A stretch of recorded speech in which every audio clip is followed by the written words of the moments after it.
청취자분께서 보내주신 자료 박문기 연님의 글인데요. 오늘 함께 깊이 들여다보려고 합니다. 읽어내려가면 주문처럼 마음이 편안해지는 우리의 삶과 존재의 의미. 제목부터 뭔가 심상치 않죠? 네, 맞아요. 오늘 탐구의 목표는 아주 명확한 것 같아요. 어떻게 하면 오늘 하루를 좀 더 평온하게 살 수 있을까? 이 질문에 대한 실마리를 찾아보는 거죠. 그런데 이 글이 시작부터가 예사롭지 않더라고요. 삶의 70%는 고통이고 기쁨은 고작 10%다.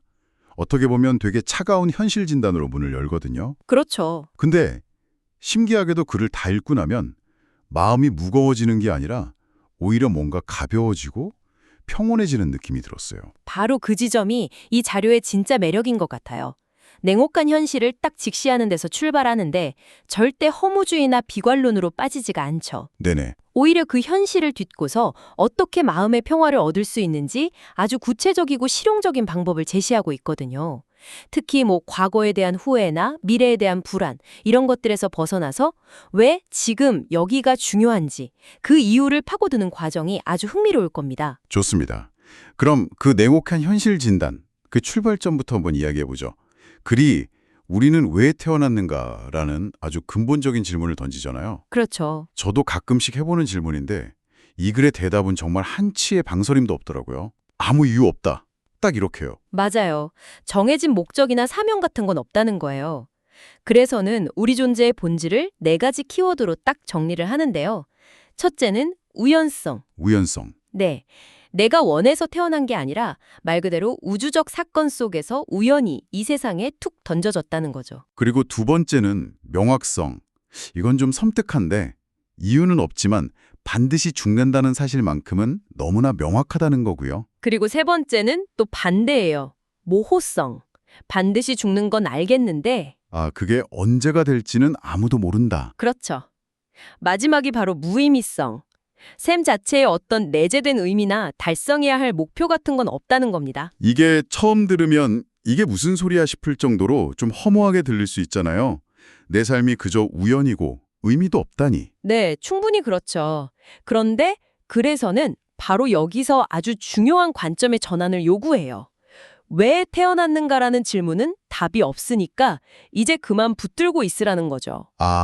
그 질문에 매달릴수록 공허함만 커질 뿐이니까요. 그러니까 답이 없는 질문은 애초에 붙잡고 있지 말아라. 대신에 질문을 바꾸라고 하죠. 맞아요. 왜가 아니라 어떻게로요. 왜 태어났는가가 아니라 어떻게 살 것인가로 질문을 바꿔야 한다는 거예요. 어차피 우연히 태어났고 언젠가는 죽을 운명이잖아요. 그렇다면 살아있는 이 시간 동안 어떻게 하면 행복하게 살 수 있을까? 여기에만 집중하자는 아주 실용적인 제안인 셈이죠. 어떻게 보면 삶의 의미가 정해져 있지 않다는 사실이 우리를 엄청나게 자유롭게 만들어주는 거네요. 바로 그겁니다. 반드시 의사가 되어야 한다거나 가문을 빛내야 한다 같은 외부에서 주어진 숙제가 없으니까요. 내 삶의 의미는 내가 만들어가면 그만이라는 거죠. 그러네요. 무언가를 반드시 이뤄내야 한다는 부담감에서 벗어날 수 있다는 점은 확실히 매력적인 것 같아요.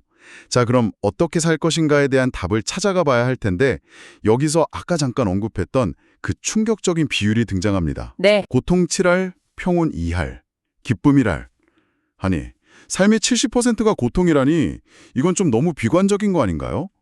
듣기만 해도 힘이 빠지는데요. 저도 처음엔 그 숫자에 약간 압도당하는 느낌이었어요. 그런데 자료를 찬찬히 뜯어보면 이건 비관론이 아니라 오히려 현실을 정확히 이해하기 위한 분석 도구에 가까워요. 분석 도구요? 네. 고통, 즉 고와 기쁨, 낙의 속성을 이해해야만 우리가 왜 평온을 추구해야 하는지가 명확해지거든요. 고통과 기쁨의 속성이요? 네. 예를 들어 고통이 있어야만 기쁨을 느낄 수 있다는 거예요. 글에 나온 것처럼 며칠 굶는 배고픔이라는 고통이 있어야 밥 한 그릇의 즐거움이 얼마나 큰지 알 수 있잖아요. 그렇죠. 반대로 너무 배가 불러서 아무것도 먹고 싶지 않을 땐 진수성찬도 고통이 될 수 있고요. 즉, 고통과 기쁨은 서로를 정의하는 동전의 양면과 같다는 거죠. 그건 이해가 가요. 오랫동안 아프다가 건강을 되찾았을 때 그 기쁨은 정말 다른 무엇과도 비교할 수 없으니까요. 일상의 소중함을 깨닫게 되고요. 바로 그거예요. 그리고 또 다른 중요한 속성이 있어요. 고통은 길고 깊을수록 그것이 해소되었을 때 기쁨이 폭발적으로 커져요. 그런데 기쁨은 정반대입니다. 한 번 얻은 기쁨은 아주 빠르게 시시해져요. 금방 익숙해져 버리는 거죠. 아, 그 쾌락의 쳇바퀴라고 부르는 그거랑 비슷한 개념이네요? 네네. 처음엔 월급 300만 원만 받아도 세상을 다 가진 것 같았는데 몇 달 지나면 그냥 당연해지고 이제 500만 원은 벌어야 행복할 것 같고 그런 거예요. 정확해요. 그래서 인간은 끊임없이 더 강하고 더 새롭고 더 자극적인 기쁨을 찾아 헤매게 돼요. 그런데 그래서는 바로 그 찾아 헤매는 과정 자체가 새로운 고통이 된다고 지적해요. 기쁨을 찾는 게 고통이 된다고요? 네. 돈, 명예, 권력에 대한 욕망이 끝이 없는 이유죠. 하나를 얻으면 만족하는 게 아니라 곧바로 다른 여러 개의 기쁨을 동시에 원하게 되고요. 돈을 벌었으면 명예도 얻고 싶고 권력도 갖고 싶은 것처럼요. 하지만 삶은 우리에게 모든 걸 다 허락하지 않잖아요. 결국 채워지지 않는 욕망 때문에 또다시 고통에 빠지는 순환이 반복되는 거죠. 듣고 보니 그렇네요. 기쁨을 쫓는 행위 자체가 또 다른 고통을 낳는다. 그래서 불교에서도 일체계고 세상 모든 것이 고통이라고 했군요. 네, 맞습니다. 그럼 대체 어쩌라는 걸까요? 기쁨을 쫓지도 말고 고통은 어차피 피할 수도 없고 결국 남는 건 그 이할짜리 평온밖에 없다는 결론에 이르게 되는데요. 바로 그게 이 글의 핵심입니다. 찰나의 기쁨을 쫓느라 에너지를 낭비하지 말고 피할 수 없는 고통 앞에서 좌절하지도 말고 우리가 의식적으로 늘려가야 할 영역은 바로 그 20%의 평온이라는 거예요. 삶의 기분값을 요란한 기쁨이 아니라 잔잔한 평온 상태로 바꾸자는 제안이죠. 알겠습니다. 삶의 대부분이 고통이고 기쁨을 쫓는 것마저 고통이 될 수 있다면 결국 남는 건 평온밖에 없다. 듣고 보니 정말 주요한 지점 같은데 이 평온이라는 상태는 구체적으로 어떻게 얻을 수 있는 건가요? 좀 막연하게 들리기도 하거든요. 그래서는 아주 명확하고 강력한 단 하나의 지침을 줍니다. 바로 현재에 머무르는 거예요. 현재에 머무르라. 정말 많이 들어본 말인데 이 자료의 설명 방식이 저는 유독 마음에 와닿았어요. 과거, 현재, 미래를 영어 단어에 빗대서 설명하는 부분이요. 맞아요. 먼저 과거는 히스토리, 즉 이미 지나가 버린 역사라는 거죠. 바꿀 수도 없고 되돌릴 수도 없어요. 그렇죠. 여기에 매달려서 그때 그랬더라면 하고 후회하는 건 아무 의미 없는 에너지 낭비라는 거예요. 그러면서 이런 문장이 나오죠. 만약 당신이 우울하다면 당신은 과거에 살고 있는 것입니다. 와, 이 문장은 정말 그렇죠. 제가 우울할 때를 돌이켜보면 항상 과거의 어떤 실수나 잘못된 선택을 곱씹고 있더라고요. 그때 그 말을 하지 말았어야 했는데, 그때 다른 결정을 내렸어야 했는데 하면서요. 그렇죠. 그리고 미래는 미스테리라고 정의해요. 말 그대로 알 수 없는 영역이라는 거죠. 세상은 나를 중심으로 돌아가지 않기 때문에 내가 아무리 철저하게 계획하고 준비해도 예상치 못한 변수들이 늘 생겨나요. 네네. 그걸 통제하려고 애쓸수록 불안감만 커진다는 거예요. 그래서 만약 당신이 불안하다면 당신은 미래에 살고 있는 것입니다. 라고 말하죠. 이것도 정말 맞는 말이네요. 아직 일어나지도 않은 일을 가지고 혹시 잘못되면 어떡하지 하는 걱정들?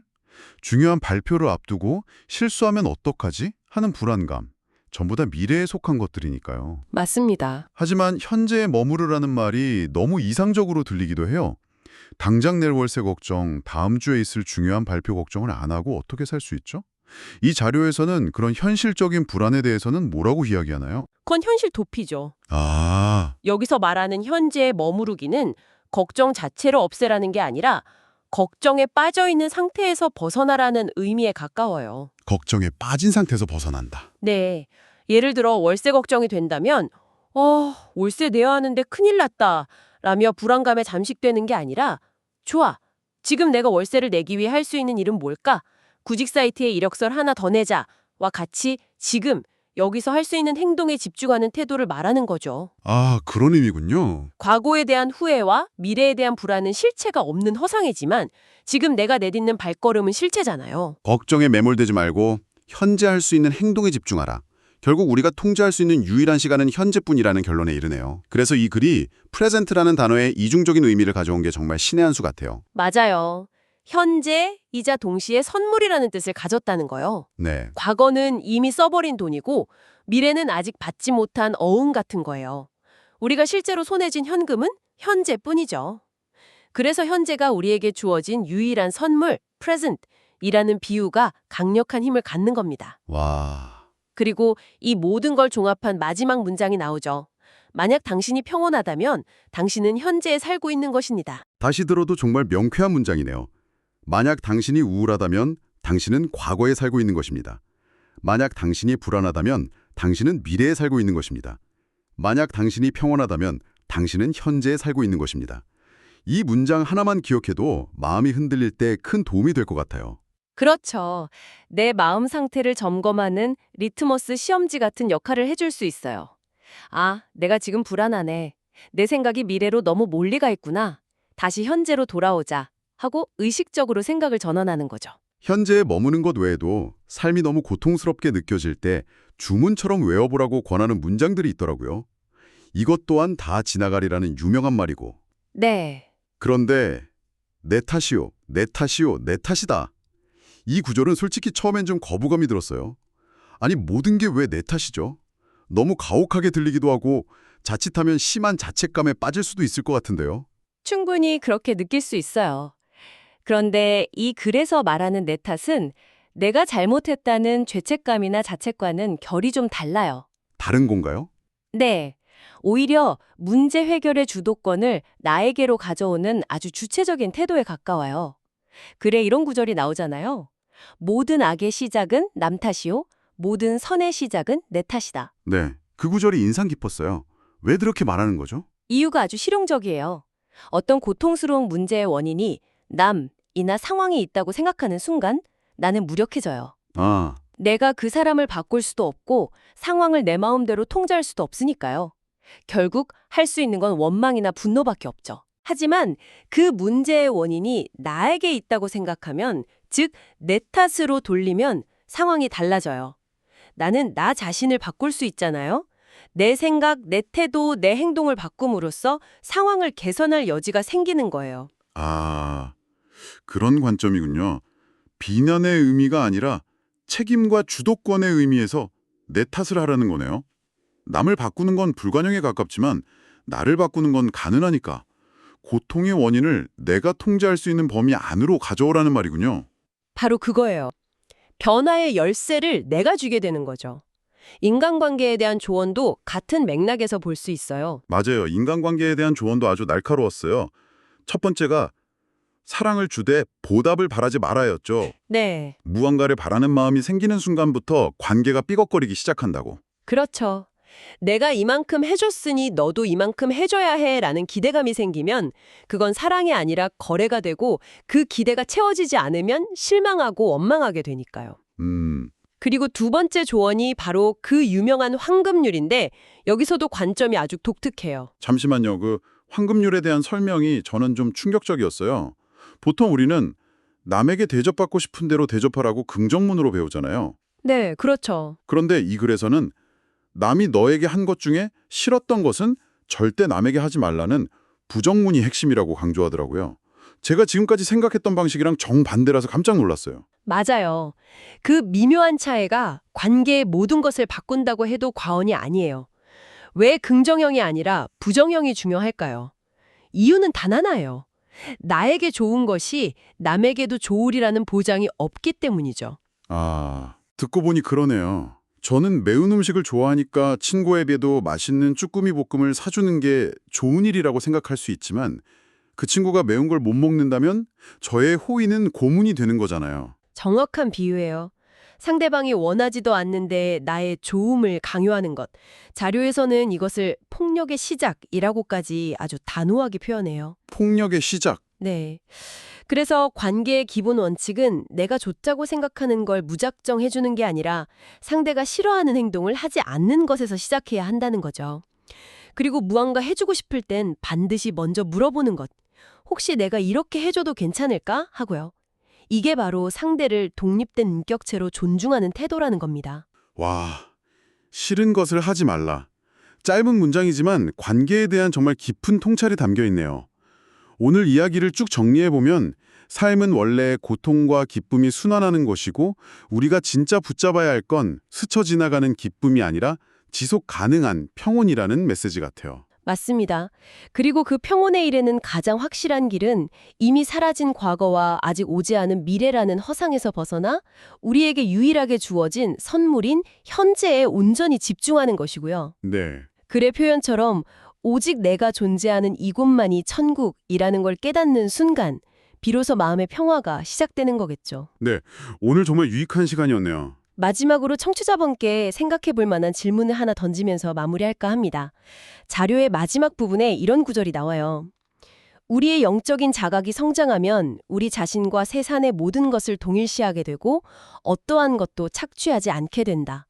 이 문장에 기반한 질문입니다. 네. 혹시 당신의 일상에서 그저 당신의 목적을 위한 수단이나 도구로만 여겼던 무언가가 있나요? 오늘 하루 딱 하나만이라도 그것을 당신과 똑같이 존귀한 존재 그 자체로 바라봐 주는 건 어떨까요? 매일 마주치는 동료일 수도 있고 집에서 기르는 화분일 수도 있고 혹은 매일 사용하는 펜 한 자루일 수도 있겠네요.